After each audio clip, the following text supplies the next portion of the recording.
Assalamualaikum warahmatullahi wabarakatuh. Halo semuanya, saya Yasinta Dwi Cahyani dari kelas X AKL 3 nomor absen 32 SMKN Negeri 1 Malang akan menceritakan mengenai sejarah masuknya Inggris ke Indonesia. Pertama, saya akan menceritakan tentang tempat dan waktu kedatangan Inggris di Indonesia. Kedatangan bangsa Inggris ke Indonesia dirintis oleh Francis Drake dan Thomas Cavendish dengan mengikuti jalur yang dilalui Magellan. Pada tahun 1579, Francis Drake berlayar ke Indonesia. Armadanya berhasil membawa rempah-rempah dari Ternate dan kembali ke Inggris lewat Samudra Hindia. Perjalanan berikutnya dilakukan pada tahun 1586 oleh Thomas Cavendish melewati jalur yang sama. Pengalaman kedua pelaut tersebut mendorong Ratu Elizabeth I meningkatkan pelayaran internasionalnya.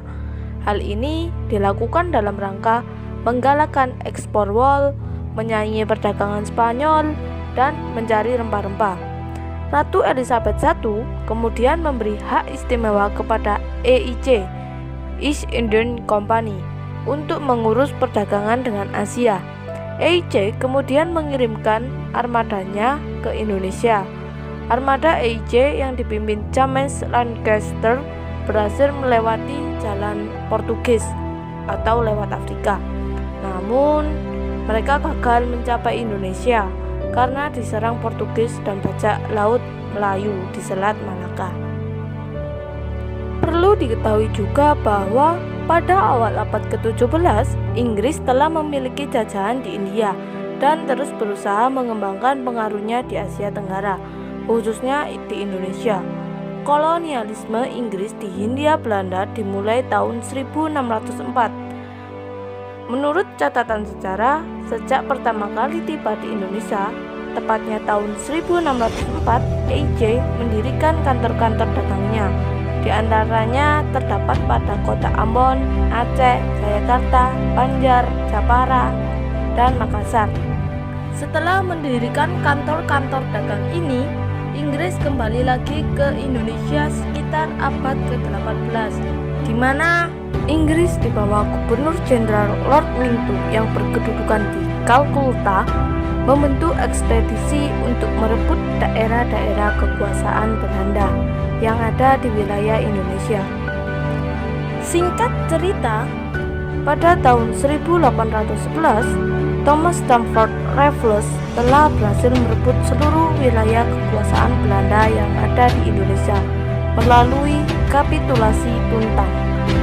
Isi kapitulasi Tuntang tersebut ialah: yang pertama, seluruh wilayah jajahan Belanda di Indonesia diserahkan kepada Inggris. Kedua, semua tentara Belanda menjadi tawanan Inggris. Ketiga, orang Belanda dapat dipekerjakan dalam pemerintahan Inggris. Dan yang keempat ialah hutang Belanda tidak menjadi tanggungan Inggris. Karena keberhasilannya tersebut, Thomas Stamford Raffles diangkat oleh Jenderal Lord Minto sebagai wakil gubernur yang ditempatkan di Hindia Belanda atau Indonesia. Itulah sedikit cerita mengenai waktu dan tempat kedatangan Inggris di Indonesia. Selanjutnya, mari kita bahas mengenai siapa saja tokoh yang berperan dalam penjajahan Inggris di Indonesia. Yang pertama ialah Francis Drake dan Thomas Cavendish. Kedua orang ini berperan sebagai dua pelaut Inggris pertama yang mendatangi Indonesia. Kedua adalah Jenderal Lord Minto sebagai pimpinan East Indian Company dan pengangkat Stamford Raffles sebagai pemegang kekuasaan atas daerah jajahan yang direbut dari Belanda. Thomas Stamford Raffles atau biasa disebut Stamford Raffles berperan sebagai penguasa tertinggi di Hindia Belanda saat itu. Selanjutnya, mari kita cari tahu apa saja sih hasil kerjaan Inggris saat di Indonesia. Hasil kerjaan Inggris di Indonesia pada bidang pemerintahan. Pertama, Inggris berhasil membagi Pulau Jawa menjadi 16 keresidenan. Kedua, Inggris berhasil mengubah sistem pemerintahan yang semula dilakukan oleh penguasa pribumi menjadi sistem pemerintahan kolonial yang bercorakkan barat. Dan yang ketiga sekaligus terakhir adalah bupati-bupati atau penguasa-penguasa pribumi dilepaskan kedudukannya sebagai kepala pribumi secara turun-temurun. Mereka oleh Inggris dijadikan pegawai pemerintahan kolonial yang langsung dibawa kekuasaan pemerintahan pusat. Selanjutnya, bidang perekonomian.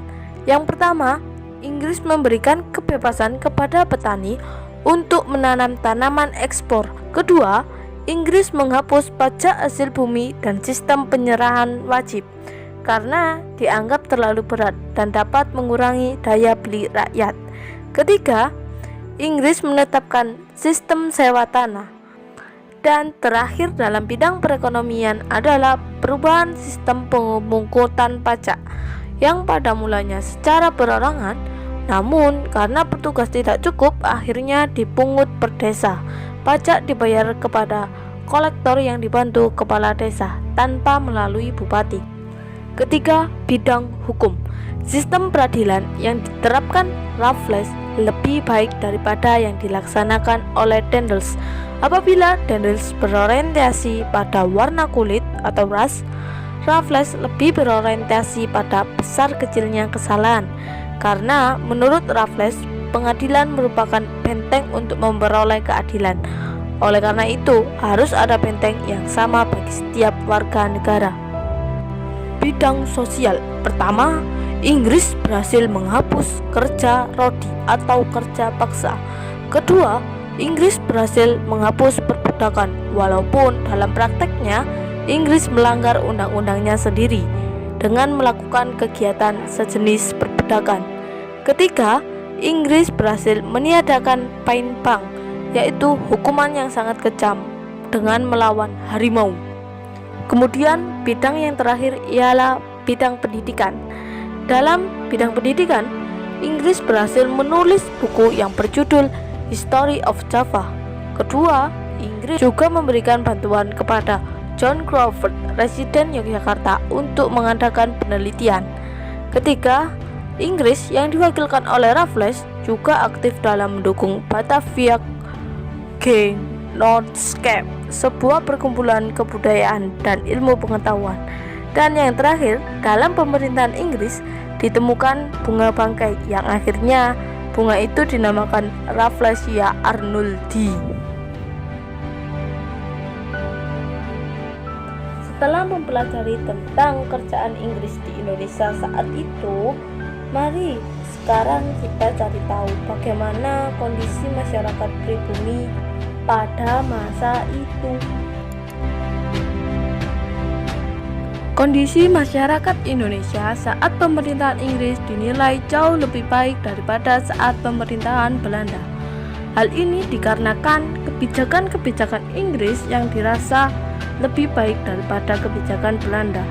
Contoh kebijakan Inggris ini adalah penghapusan kerja rodi, penghapusan kumpimbang, dan penghapusan perbudakan.